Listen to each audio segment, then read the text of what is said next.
In your face, all over the place. We're online 24/7. 24/7. You're listening to the hottest internet station. Radio Hall of Fame Basketball.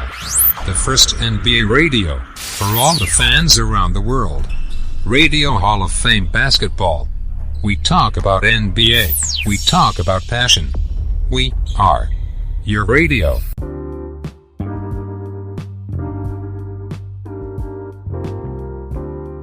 Sixers head coaching search, a closer look at Billy Donovan, and how he'd fit.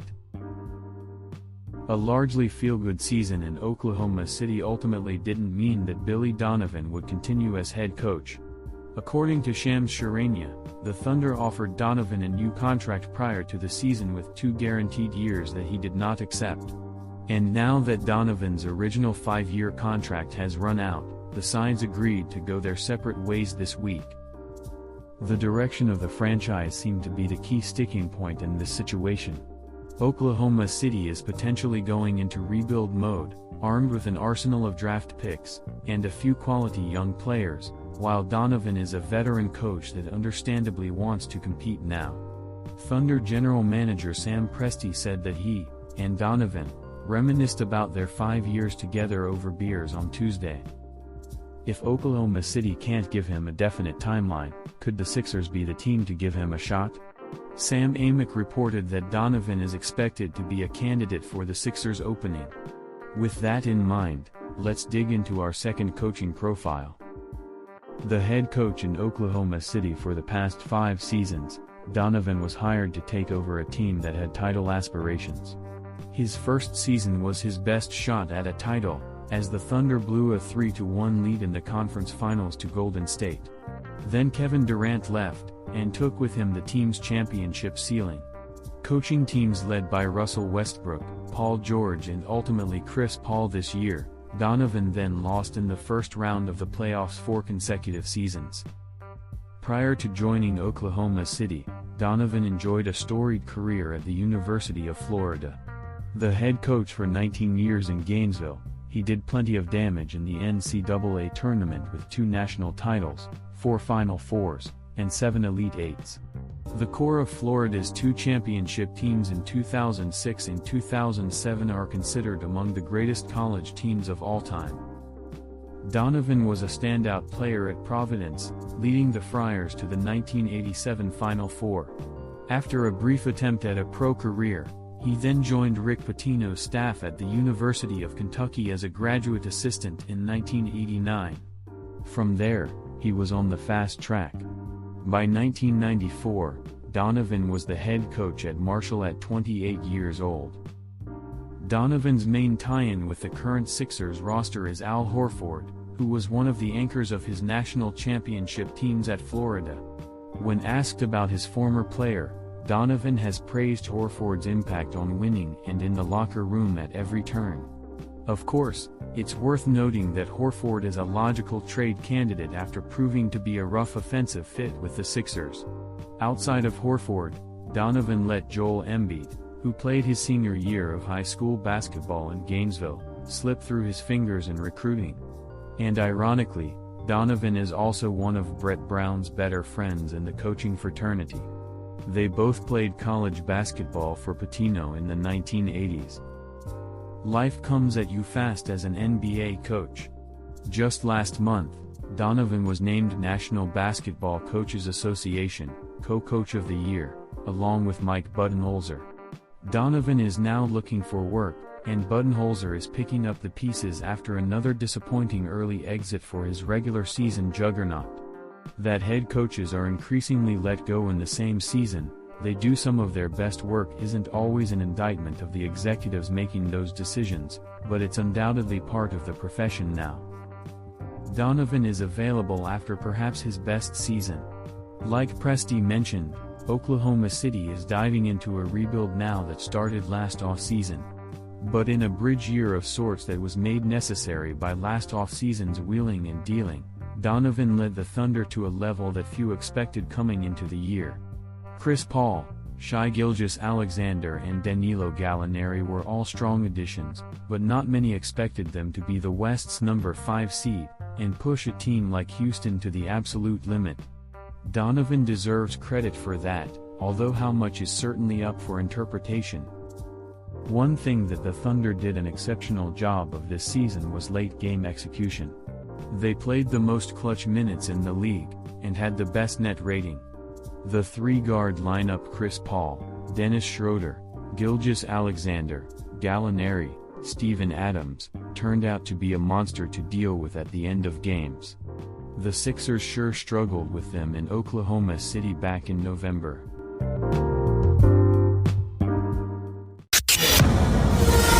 La radio qui vous parle de NBA, c'est Radio Off Basket. Le basketball, c'est mieux à la radio.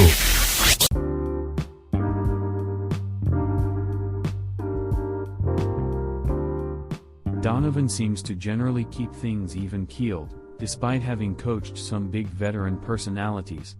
That sense of stability could potentially be a benefit in the right environment. When it comes to trying to land another NBA job, Donovan has a successful track record that he can point to.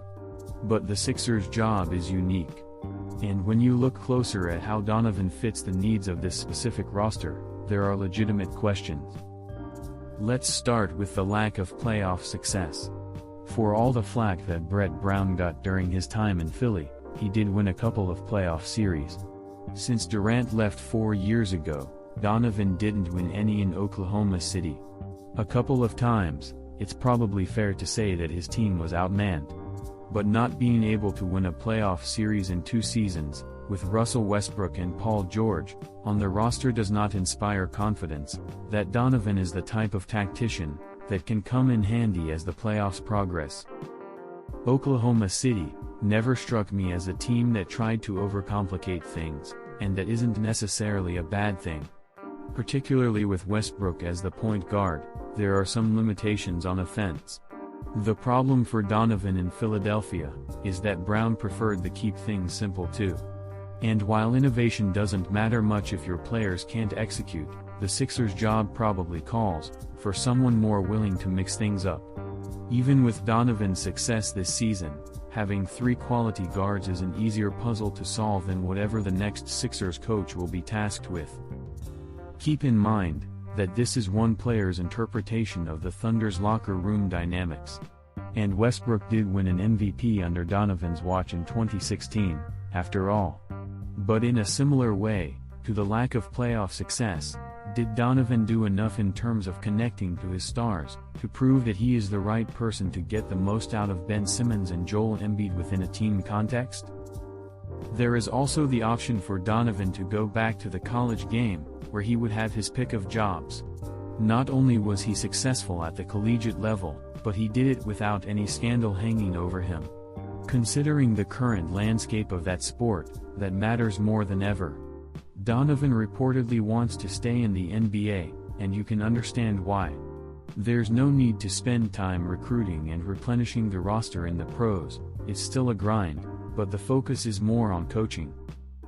Evaluating coaches from the outside is difficult, but I have heard it boiled down, like this many times: a few coaches who make a positive difference, a few coaches who make a negative difference, and a majority in the middle, that roughly grade out the same with their own specific strengths and weaknesses.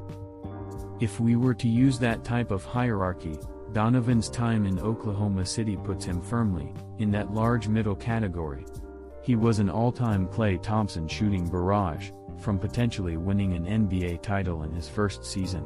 And while he benefited from an excellent Chris Paul season, Donovan's work this year was impressive.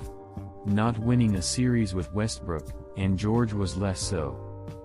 Perhaps Donovan could make it work in Philly, but I would look elsewhere first, because of the fit. The 2 major tasks of the Sixers' job are the elusive accountability with the star players, and the offensive creativity to ignite an ill-fitting roster.